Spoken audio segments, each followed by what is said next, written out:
اندھیری رات میں دیکھا کہ ایک نقاب پوش بڑھیا، ایک برقع پوش بڑھیا وہاں کھانا پانی لے کر کے کھڑی ہے، اور کھڑی ہونے کے بعد سیدہ زینب کے پاس آتی ہے، کہتی ہے بی بی یہ کھانا ہے، یہ پانی ہے، قبول کرو، یہ قبول کر لو۔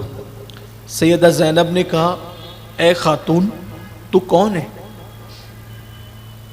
کون ہے تو اور یہ کیوں لے کر کے آئی ہے؟ یہاں تو ہمارے ساتھ کوئی ہمدردی کرنے والا نہیں ہے، اونٹ کی ننگی پیٹھ پر ہمیں گھمایا جا رہا ہے، شہر شہر گھمایا جا رہا ہے۔ جنہوں نے کبھی گھر چھوڑ کے آنگن میں بھی قدم نہیں رکھا تھا بغیر عذر شرعی کے، آج ان کو شہر شہر گھمایا جا رہا ہے۔ یہ کون ہے تم، کیوں ہمدردی کر رہی ہو؟ اس نے کہا بی بی اندھیرا تھا، بات اتنی ہے، سیدہ پاک نے اپنے بالوں سے چہرہ چھپا رکھا تھا، بات اتنی ہے کہ میں سیدہ فاطمۃ الزہرا کی کنیز ہوں، میں کنیز ہوں ان کی، اور میرا نام فضہ ہے، میرا نام فضہ ہے۔ بس بات اتنی ہے کہ جس وقت سیدہ فاطمہ دنیا سے جا رہی تھی تو انہوں نے مجھے وصیت کی تھی فضہ سن 60 ہجری کے بعد ایک قافلہ آئے گا دمشق، 60 ہجری کے بعد ایک قافلہ آئے گا دمشق میں، ان کی خدمت کرنا، ان کو کھلانا پلانا، خدمت کرنا۔ اس پر میری روح بہت خوش ہوگی۔ بی بی چونکہ فاطمہ میری شہزادی ہے، میں ان کی کنیز ہوں، لیکن میں نے زندگی کا بڑا حصہ ان کی غلامی میں گزارا۔ جب ان کا وصال ہو گیا پھر حالات ایسے بنے کہ میں نے مدینے میں رہنا مناسب نہیں سمجھا، تو پھر میں مدینے چھوڑ کر دمشق آ گئی ہوں، اور اب اتنی بوڑھی ہو گئی ہوں کہ میں دوبارہ مدینے جانے کی ہمت نہیں کرتی۔ اب بس ایک تمنا ہے میری، ایک تمنا ہے کہ جب میں مدینے سے نکلی تھی بی بی زہرا پاک کے وصال کے بعد، تو میری گود میں ایک بچی بی بی کی پرورش پاتی تھی، اس کا نام زینب تھا، اور وہ میری بی بی کی بڑی ہمشبی اور ہمشکل تھی۔ چونکہ بی بی نے کہا کہ اس قافلے کی خدمت کرنا، تو ہر رات سن 60 ہجری جیسی لگی، ہر رات میں کھانا پانی لے کر آتی ہوں، شام سے کھڑی ہوتی ہوں، صبح تک رہتی ہوں، قافلہ نہیں آتا چلی جاتی ہوں، پھر دوسرے دن آتی ہوں، پھر قافلہ نہیں آتا چلی جاتی ہوں۔ آج تم ملے مراد پوری ہوئی، اب یہ خدمت قبول کرو اور ایک دعا کر دو، کیونکہ میری بی بی نے تمہارے لیے خدمت کے لیے کہا تم معمولی لوگ تو نہیں ہو، تو دعا کر دو بس کہ مرنے سے پہلے ایک بار میں زینب کو دیکھ لوں اور حسین کو دیکھ لوں، کیونکہ یہ دونوں میری گود میں پلے ہیں، ایک بار دیکھنا چاہتا، دعا کر دو بی بی، بس اتنا سننا تھا۔ زینب پھوٹ پھوٹ کے رونے لگی، اور روتے روتے جب سسکیاں بلند ہونے لگی تو فضہ نے پوچھا بی بی کیا بات ہے کہ میں زینب کا ذکر کرتی ہوں اور حسین کا ذکر کرتی ہوں تو تیرے جذبات بے قابو ہو جاتے ہیں؟ کیا نسبت ہے تجھے زینب سے، کیا نسبت ہے تجھے حسین سے؟ تو سیدہ نے کہا وہ جو کٹا ہوا سر ہے وہی حسین کا سر ہے، اور یہ جو ہاتھ میں ہتھکڑیاں پیر میں بیڑیاں ہیں یہی زینب ہے۔ اللہ اکبر۔ پوچھا بی بی یہ حال کیسے ہوا؟ سیدہ پاک نے کچھ باتیں بتائی، اور پھر فضہ ساتھ ہو گئی، سیدہ فضہ ساتھ ہو گئی۔ پھر یہ قافلہ دمشق میں صبح کے وقت داخل ہوا، اور داخل ہونے کے بعد پھر دمشق میں پھرایا گیا۔ ایک صحابی رضی اللہ تعالی عنہ وہاں پر حضرت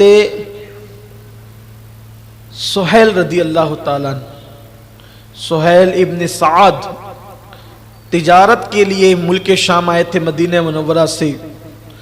جب دیکھا کہ دمشق سج رہا ہے، ڈھول بجنے، اعلان ہو رہے ہیں، تو پوچھا یہ خوشی کا موقع کیا ہے یہاں؟ تو بتایا گیا کہ حسین کو قتل کر دیا گیا، کٹے ہوئے سر، اور ان کے اہل بیت کا قافلہ آ رہا ہے۔ تو آپ نے پوچھا کہ کس دروازے سے وہ داخل ہوں گے؟ تو کہا کہ بابو سعد سے وہ داخل ہوں گے۔ تو آپ نے کوشش کر کے وہاں پر جگہ بنائی، اور اس کے بعد جب کٹے ہوئے سروں کو دیکھا اور بیویوں کو قیدی کی حالت میں دیکھا، رو پڑے، برداشت نہ کر سکے، ہمت نہیں تھی کہ جا کر کے کچھ بات کرتے۔ سب سے چھوٹی عمر سیدہ سکینہ کی تھی۔ سکینہ کے پاس جا کے بی بی کوئی مدد کر سکتا ہوں؟ تو حضرت سہیل سے انہوں نے کہا کہ آپ کون ہیں؟ یہاں تو ہمارا کوئی ہمدردی نہیں، آپ کے نبی کا صحابی ہوں، آپ کے نانا کا صحابی ہوں، اہل بیت کا محب ہوں، کچھ خدمت کرنا چاہتا ہوں۔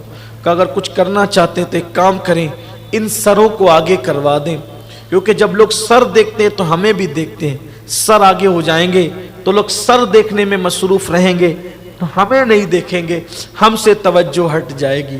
پھر اس کے بعد اب ذرا دل تھام کر بس اتنی بات سن کر احساس کریں، بس ایک پیغام، نمازوں کو چھوڑنے سے پہلے داستان کربلا یاد کرنا، داڑیاں مڈا کر گٹروں میں پھینکنے سے پہلے داستان کربلا یاد کرنا، گناہ کرنے سے پہلے، زنا کے اڈوں پہ جانے سے پہلے داستان کربلا یاد کرنا، ہاتھوں میں موبائل فون لے کر زنا کے مناظر دیکھنے سے پہلے داستان کربلا یاد کرنا، حرام کھانے سے پہلے داستان کربلا یاد کرنا کہ کس قدر دین کو بچانے کے لیے، اقدار اسلام کو بچانے کے لیے قربانیاں دی ہے خاندان نبوت نے۔ پھر اتنا خیال کرنا کہ ہم عاشق کہلا کر ان کے مشن کو کیسے پامال کر رہے ہیں۔ دمشق کے اندر اس انداز سے قافلہ داخل ہوا کہ سیدانیاں بغیر چادر کے اونٹوں کی ننگی پیٹھ پر بیٹھی ہوئی ہیں، اور ان کی گردنیں بچوں سے بندھی ہوئی اور جھکی ہوئی ہیں۔ حضرت امام زین العابدین کے گلے میں توق ہے، وہ بھی خاردار توق، پیروں میں بیڑیاں، ہاتھوں میں ہتکڑیاں ہیں، اور ہاتھ میں اونٹنی کی نکیل ہے، یوں گردن جھکا کر آج وہ چل رہا ہے قیدی کی حیثیت سے، جس کے نانا بابا نے کئی لوگوں کو جہنم کی قید سے نجات عطا کی تھی۔ اس انداز سے وہ قافلہ داخل ہوتا ہے، اور پھر المختصر یزید کے دربار میں آتا ہے۔ یزید کے دربار میں وہ قافلہ آیا، اس وقت یزید شراب پی رہا تھا، شراب پی رہا تھا۔ قافلے کو دیکھا، دیکھنے کے بعد اس نے شعر پڑھا۔ شعر جو پڑھا ہے اس نے یہ کہا کہ میں عتبہ کی اولاد نہ ہوتا اگر میں ان سے بدلہ نہ لیتا۔ یہ عتبہ کون؟ جو بدر میں مارا گیا تھا، وہ بدبخت عتبہ جو بدر میں مارا گیا تھا، اس کی طرفداری کرتے ہوئے کہہ رہا ہے کہ میں عتبہ کی اولاد نہ ہوتا اگر میں ان سے بدلہ نہ لیتا، اور کہتا کہ بدر میں جو ہمارے ساتھ سلوک کیا ہم نے وہ بدلہ ان کے بہتر لوگوں سے لے لیا۔ اور پھر اس بدبخت نے کہا کہ معاذ اللہ، بنو ہاشم پر کوئی وحی نہیں آئی، انہوں نے تو یوں ہی بادشاہت کے لیے ڈھونگ رچایا تھا، العیاذ باللہ۔ اس طرح کی باتیں اس بدبخت نے کہی، اور بھی روایتیں ملتی ہے۔ اور پھر ان کو دربار میں کھڑا کر دیا گیا۔ جب کھڑا کیا گیا تو اس ظالم نے بھی اسی طریقے کی بات کی کہ ہاتھ میں چھڑی لے کر امام علی مقام کے لبوں کو اس نے بے ادبی کرنا شروع کی۔ اتفاق سے وہاں روم کا سفیر بیٹھا ہوا تھا، ایک یہودی عالم بیٹھا ہوا تھا۔ روم کے سفیر نے کہا یہ اتنا خوبصورت کس کا سر ہے؟ تو اس نے بڑے گھمنڈ سے کہا یہ محمد کے نواسے کا سر ہے، اور ہم نے اس کو کاٹ دیا ہے۔ تو اس نے کہا تم لوگوں نے قتل کیا؟ اس نے فخر سے کہا ہاں ہم نے قتل کیا۔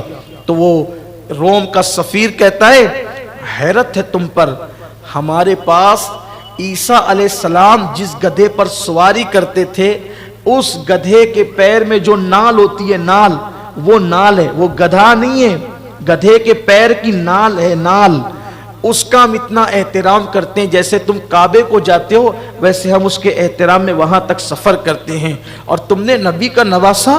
اور جو یہودی عالم بیٹھا ہوا تو اس نے کہا کہ داؤد علیہ السلام سے لے کے مجھ تک 70 پشتوں کا فاصلہ ہے، یعنی 70 پشتوں کے بعد میں داؤد علیہ السلام کی اولاد میں سے ہوں۔ یہودی میرا اتنا احترام کرتے ہیں اور تم